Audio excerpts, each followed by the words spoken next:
Pour le groupe socialiste, pour 2 minutes.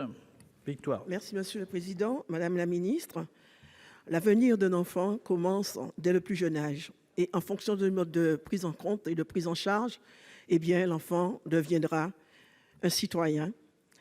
Et en fonction également de cette prise en charge, un bon citoyen. De nombreuses crèches ont cessé leur activité dans les Outre-mer et particulièrement en Guadeloupe, liées aux différentes mesures concernant d'une part la PSU, mais aussi les normes. Pourtant, permettre la socialisation et la mixité sociale débutent au sein de ces structures et actuellement, la plupart des enfants sont pris en charge par des assistantes maternelles. Quelques crèches ont tout de même résisté. Il y a également des micro-crèches qui proposent quelques services, mais les tarifs ne tiennent pas compte des critères concernant la plupart des familles pour la prise en compte du plus grand nombre d'enfants.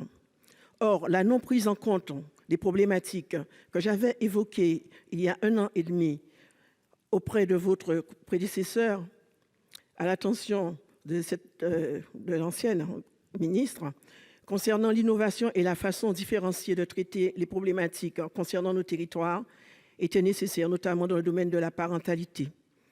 Il est urgent de prendre en compte la prise en charge périscolaire, la pédopsychiatrie, mais aussi de mettre en valeur et de valoriser les services aux familles, l'accompagnement des jeunes notamment et des jeunes décrocheurs en particulier. Valoriser également les contrats enfance-jeunesse et renforcer la protection judiciaire de la jeunesse afin d'anticiper les phénomènes de violence. Il est aujourd'hui nécessaire et urgent de favoriser le mieux vivre ensemble, de prendre en compte ces situations et d'adapter les moyens, de favoriser la convergence de toutes les actions inhérentes aux 1000 premiers jours, là je vous ai entendu en parler, après la naissance pour offrir un avenir meilleur aux enfants, aux familles et à la société. Madame la ministre, que comptez-vous faire pour les familles, pour les collectivités et pour la société de façon générale, Merci, chers collègues. Les enfants, notamment au niveau de l'éducation nationale, parce qu'il y a en ce moment des fermetures de postes. Je vous remercie. Chers collègues. Madame la ministre. Merci, Monsieur le Président. Madame la sénatrice, vous m'interrogez sur cette question d'inégalité de destin. Et c'est bien tout l'objectif de la stratégie de prévention et de lutte contre la pauvreté, de prévenir ces inégalités à la racine et dès le plus jeune âge. J'ai parlé de la question du mode de garde, cette liberté de choix entre le collectif et l'individuel. Nous accompagnons les collectivités territoriales à ce qu'elles puissent développer leur collectif, je dirais leur crèche, en mettant en place des bonus.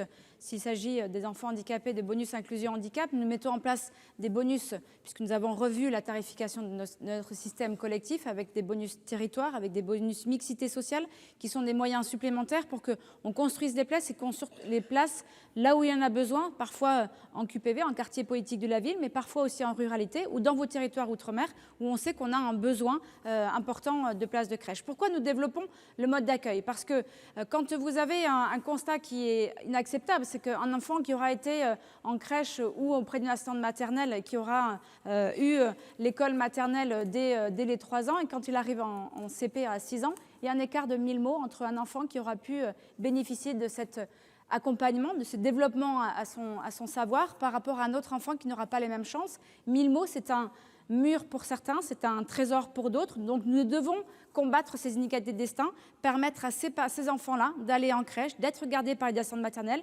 C'est toute la modification tarifaire que nous faisons pour accompagner les collectivités territoriales et éviter aux parents de faire l'avance des frais avec le page Emploi Plus. C'est la première chose. Vous avez parlé des jeunes et d'éducation nationale. Permettez-moi juste de rappeler qu'à partir du 1er septembre 2020, va rentrer en vigueur l'obligation d'accompagnement et de formation des 16-18 ans, c'est-à-dire tout jeune qui sera en décrochage scolaire, aura une obligation d'être accompagné notamment par les missions locales avec un lien avec l'éducation nationale pour éviter que ces jeunes ne deviennent invisibles, se retrouvent seuls chez eux et que quand ils deviennent adultes, ils n'aient pas eu une possibilité de retrouver un emploi, de retrouver une éducation et une formation pour après devenir un adulte de demain et pouvoir s'insérer dans la société. C'est tout cela que nous portons dans le cadre de la stratégie de prévention et de lutte contre la pauvreté. Je vous remercie. Merci.